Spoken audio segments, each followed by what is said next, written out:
Hi friends, ఎలా ఉన్నారు? అందరు బాగున్నారా? ఇవాళ ఉసిరికాయ పచ్చడి ఎలా చేయాలో చూద్దాం.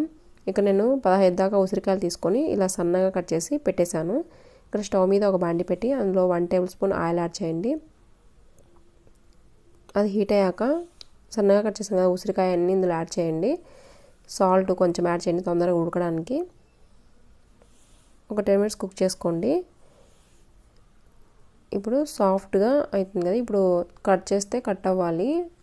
అలా ఉడికినాక ఇవన్నీ పక్క తీసి పెట్టేసేయండి. అదే బాండీలో 1 టేబుల్ స్పూన్ ఆయిల్ యాడ్ చేసి అది హీట్ అయినాక మెంతులు 1/2 టీ స్పూన్, మినపప్పు 2 టేబుల్ స్పూన్,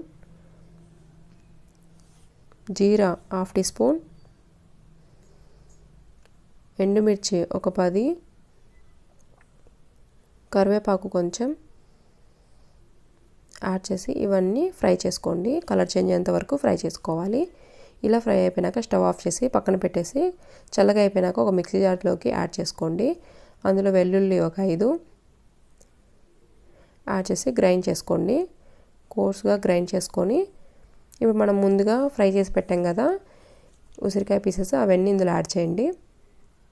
యాడ్ చేసి ముందు వేసాం కదా సాల్ట్ చూసి ఇక్కడ కొంచెం యాడ్ చేసుకోండి. ఒక నిమ్మకాయ సగం పిండేసుకోండి రసము. ఇలా యాడ్ చేసి మొత్తం గ్రైండ్ చేసుకోండి. కోర్స్గా గ్రైండ్ చేసి పక్కన పెట్టేసేయండి. స్టవ్ మీద అదే బాండీలో 2 టేబుల్ స్పూన్ ఆయిల్ యాడ్ చేసి ఆవాలు 1/2 టీ స్పూన్, జీరా 1/2 టీ స్పూన్, మినపప్పు 1 టేబుల్ స్పూన్, శనగపప్పు 1 టేబుల్ స్పూన్, ఎండుమిర్చి ఒక 2, వెల్లుల్లి ఒక 5 కోర్స్గా దంచేసాను, కరివేపాకు కొంచెం యాడ్ చేసి ఇవన్నీ బాగా మిక్స్ చేసుకోండి. ఇలా కొంచెం ఫ్రై అయినాక ఇప్పుడు ముందుగా మనం ఉసిరికాయ అంతా మిక్సీ పెట్టాం కదా అంతా ఇందులో యాడ్ చేసుకోండి. యాడ్ చేసుకోకుండా ఒక 2 మినిట్స్ ఫ్రై చేసుకోండి. ఇప్పుడు స్టవ్ ఆఫ్ చేసి ఉసిరికాయ పచ్చడి రెడీ అయిపోయింది. మీరు కూడా ఇంట్లో ట్రై చేసి మీకు ఎలా వచ్చిందో కామెంట్లో చెప్పండి. అలాగే ఈ వీడియో మీకు నచ్చినట్లయితే లైక్, షేర్, సబ్స్క్రైబ్ చేసుకోండి. పక్కన బెల్ ఐకాన్ని ప్రెస్ చేయండి. Thank you for watching.